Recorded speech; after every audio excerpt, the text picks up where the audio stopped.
Et dans cette vidéo, on va parler de guerre de l'information et de communication, une raison suffisante pour montrer que peu importe le pays, il est nécessaire de protéger au maximum ses données, et c'est pour ça que cette vidéo est sponsorisée par NordVPN. Je vous donnerai plus d'informations en fin de vidéo. Bonjour à tous, aujourd'hui nous allons parler des rivalités croissantes entre le Maroc et l'Algérie, des rivalités médiatisées depuis plusieurs mois maintenant qui laissent apparaître une possibilité de conflit ouvert entre les deux pays. Retour donc sur ces tensions aux portes de l'Europe. Une rivalité ancienne. Le Maroc et l'Algérie ne sont pas à leur premier coup en matière de rivalité. Les deux nations, lors de leur accession à l'indépendance, le Maroc en 1956 puis l'Algérie en 1962, ont déjà été en conflit ouvert. Au centre du litige, la contestation des frontières tracées par la France lors de la période coloniale. Le Maroc est dans une phase de renouveau politique, le pays est de nouveau pleinement indépendant et souhaite bien construire une nouvelle histoire, si possible bénéfique pour la postérité du pays. Le roi Hassan II, alors, est sensible au discours autour de la théorisation du Grand Maroc. Cette théorisation s'est construite principalement sous le protectorat français, en opposition à la colonisation, mais emprunte aussi des arguments historiques.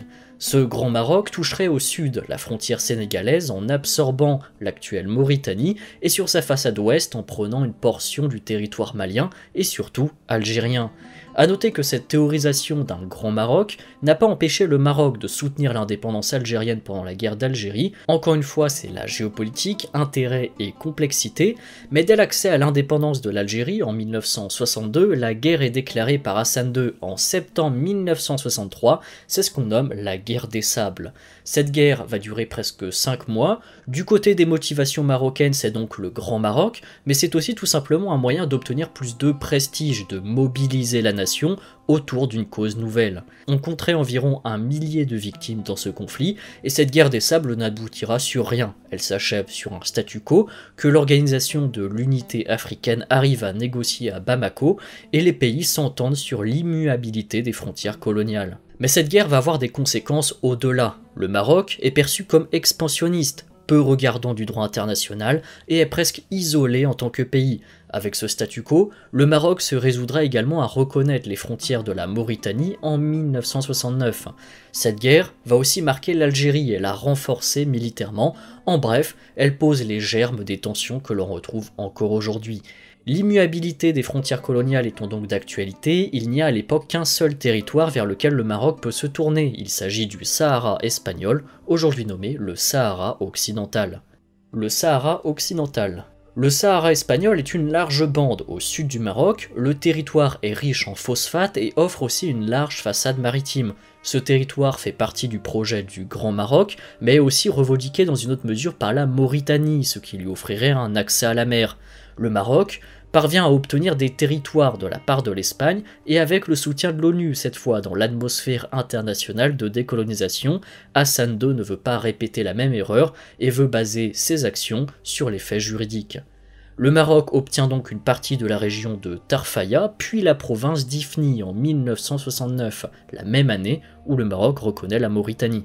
Dans les années 70, les Espagnols sont donc en guerre avec les rebelles sahraouis de la région du Sahara occidental, qui se forment majoritairement sous la bannière indépendantiste du Front Polisario. Front Polisario qui trouvera à l'époque du soutien du côté d'un certain Kadhafi de Libye, et avec la mort de Franco en 1975, l'Espagne est bien décidée à se retirer des affaires coloniales. Mais la fin de la colonisation marque aussi le début des nouveaux problèmes. L'Espagne demande un référendum d'autodétermination au sein du Sahara espagnol, demande immédiatement critiquée par le Maroc, qui demande en retour un jugement par la Cour internationale de justice, le but pour le Maroc étant de faire reconnaître ce territoire comme lui appartenant. La Cour internationale de justice rend son verdict, elle reconnaît que le territoire avait des liens juridiques d'allégeance avec le Maroc, mais aussi avec la Mauritanie. Pour autant, dit-elle, ces liens ne sont pas de nature à entraver l'application du principe d'autodétermination des peuples, et donc celle d'un territoire dominé potentiellement par les Sahraouis locaux. Réaction immédiate du Maroc qui va tenter le tout pour le tout en massant des troupes de volontaires à la frontière sud. L'objectif est de faire pression sur tout le monde, obtenir une reconnaissance par l'Espagne de son droit, dissuader la Mauritanie, voire même l'Algérie, qui n'a pas oublié la précédente guerre d'intervenir, et même un bon coup de pression sur le front Polisario, qui est en opposition avec l'Espagne. Et cette action du Maroc, c'est ce qu'on nomme la marche verte. 350 000 volontaires civils, encadrés par 20 000 soldats marocains, marchent ensemble et traversent la frontière dans une des plus grosses opérations de communication du siècle dernier. L'Espagne signe alors les accords de Madrid et transfère la souveraineté du Sahara espagnol, les 2/3 au Maroc et le dernier restant à la Mauritanie. Aujourd'hui, on tend à dire que l'Espagne était parfaitement au courant de l'événement et a finalement décidé de laisser faire pour se retirer définitivement de la colonisation plutôt que de risquer une nouvelle guerre coloniale. La guerre du Sahara occidental. Immédiatement après les accords, Maroc et Mauritanie occupent le territoire. Le Front Polisario ne compte pas rester là sans rien faire bien sûr, les premiers tirs sont échangés, c'est ainsi que commence la guerre du Sahara occidental, on ne va pas s'attarder dessus, c'est un melting pot de puissances et d'intérêts croisés qui vont s'y rejoindre, d'un côté le Maroc et la Mauritanie qui seront très brièvement d'ailleurs soutenus par la France de Giscard, face au Front Polisario soutenu lui par la Libye, puis l'Algérie qui compte bien rappeler le Maroc à l'ordre. Très vite, la Mauritanie, trop faible et victime d'un putsch militaire dans le même temps, va être mise hors jeu et signera des accords de paix avec le Front Polisario en 1979. La guerre se concentre donc contre le Maroc et va s'étaler dans le temps. Le Maroc concentre ses troupes dans la zone, la guerre s'enlise et on arrive à une situation où le Front Polisario contrôle 20% du territoire environ et le Maroc les 80% restants. Le cessez-le-feu est signé en 1991, sans aboutissement, le conflit aurait fait quelques 16 000 victimes, et alors que le Maroc tente de pacifier ses territoires du Sahara récemment acquis, l'Algérie soutient elle l'autodétermination des Sahraouis sur fond de rivalité avec le Maroc, et le pouvoir militaire, qui a une influence très forte en Algérie, ne souhaite aucun compromis avec le Maroc. Les frontières entre les deux pays sont d'ailleurs fermées depuis 1994. Et alors aujourd'hui, le Maroc, sur ses frontières proches, est donc largement isolé. C'est ce qui explique en partie ses relations et échanges avec les puissances occidentales, et notamment la France, mais aussi plus surprenant récemment, Israël. Le 22 juillet 2021, et grâce à l'appui du Maroc, Israël a obtenu un statut d'observateur au sein de l'Union africaine.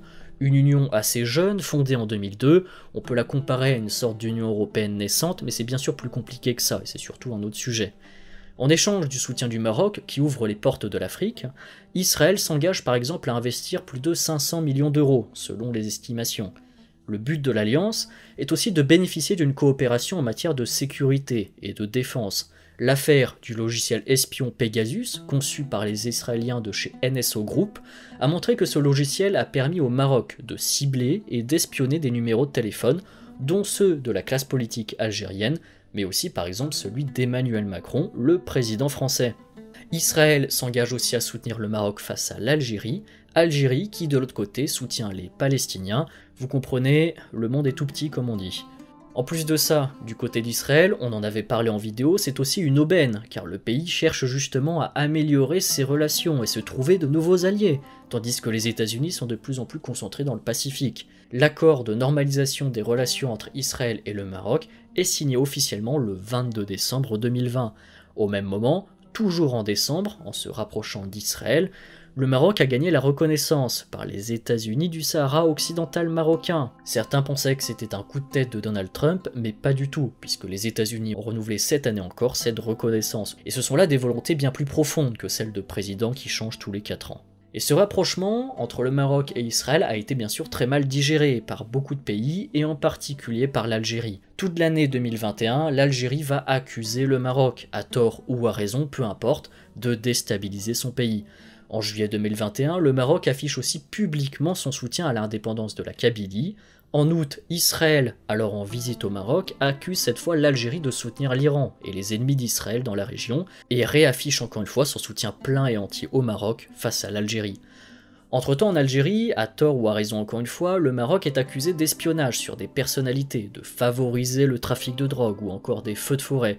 Mais c'est véritablement le rapprochement avec Israël, et le soutien ouvert à la Kabylie indépendante, et bien sûr l'éternelle question du Sahara occidental, qui sont la cause de la rupture des relations diplomatiques le 24 août entre le Maroc et l'Algérie. Une guerre froide. Pour le moment, la situation est plutôt celle d'une guerre froide. Les pays s'accusent mutuellement, ont des intérêts et des alliés plus divergents que jamais. Alors l'Algérie ne reste pas passive, le pays est toujours en crise politique prolongée, bien qu'il possède un très fort potentiel, mais l'Algérie est moins structurée et surtout soutenue par l'étranger que le Maroc. Donc l'Algérie joue la carte énergétique, par exemple. Le Maroc est un pays de transit pour le gaz algérien exporté vers l'Espagne et le Portugal, grâce au gazoduc Maghreb-Europe qui traverse le pays. Le royaume marocain touche des droits de péage payés en nature par du gaz qui représenterait un peu plus de 15% de la consommation électrique marocaine. Et bien l'Algérie a fermé les vannes fin août et fait directement transiter son gaz en Espagne sans passer par le Maroc. Alors pour conclure, il faut dire une chose, personne ne possède une boule de cristal, mais l'affrontement direct, la guerre, la vraie, surtout en 2021, est de moins en moins envisageable comme elle l'était auparavant. La rivalité entre l'Algérie et le Maroc montre même des tentatives de déstabilisation interposées, le soutien à l'indépendance de la Kabylie pour le Maroc et le soutien au Front Polisario pour l'Algérie, une guerre à n'en plus finir. Mais on constate aussi et surtout une forme de guerre nouvelle, dans le cyberespace, avec l'affaire Pegasus. Au final, ce sont les tensions entre le Maroc et l'Algérie qui nourrissent ces deux pays. L'Algérie est dans un bourbier politique interne, et la rivalité avec le Maroc permet au moins de légitimer le pouvoir et d'unifier le peuple face au Maroc. De l'autre côté, cette rivalité avec l'Algérie permet aussi au pouvoir de justifier ses relations, notamment avec l'Occident, mais surtout avec Israël. Il y a tellement d'intérêts interposés qu'un conflit ouvert serait dévastateur et aurait des conséquences très graves pour l'ensemble de la région, qui serait déstabilisée, et cela peut aller très loin, jusqu'au Mali ou même jusqu'à Israël. Vous l'avez donc compris, on ne peut pas faire de conclusion hâtive sur ce conflit pour le moment, j'espère qu'on a pu vous offrir une certaine vision autour de cela, et on vous dit à très bientôt. Et à la fin de cette vidéo, c'est l'occasion de rappeler que notre data est constamment surveillée et utilisée, il est donc important de sécuriser ces connexions pour limiter les brèches accessibles qui peuvent être utilisées à notre encontre. C'est ce que nous permet NordVPN, un abonnement vous offre une utilisation sur 6 appareils, par exemple dans mon cas c'est surtout pour un smartphone et un PC, et je l'utilise aussi bien sur mon Wi-Fi privé, mais surtout en déplacement ou sur les connexions publiques. L'avantage principal de NordVPN c'est son faible prix, et ses 5200 serveurs dans plus de 60 pays. Il y a aussi d'autres fonctionnalités intéressantes, par exemple ce qu'il nomme le kill switch automatique, c'est-à-dire que si le VPN s'interrompt accidentellement, alors l'accès au web est directement bloqué. On a aussi les serveurs sans disque qui ne stockent aucune donnée ou configuration sur site, ce qui est le signe quand même d'un bon VPN. Et au niveau de l'utilisation pratique, en dehors de faire des barrières, NordVPN permet par exemple d'accéder à du contenu exclusif, comme des vidéos YouTube qui peuvent être bloquées dans certains pays, ou tout simplement pour leurrer les algorithmes de recherche et accéder à de l'information dans des langues étrangères plus facilement en recommandation. Pour les fêtes et seulement quelques euros, obtenez un abonnement de 2 ans avec 1 mois gratuit et une réduction en accédant via notre lien disponible en description et en top commentaire. Bien évidemment, vous êtes satisfait ou remboursé pendant les 30 premiers jours. Un grand merci à tous et à très bientôt.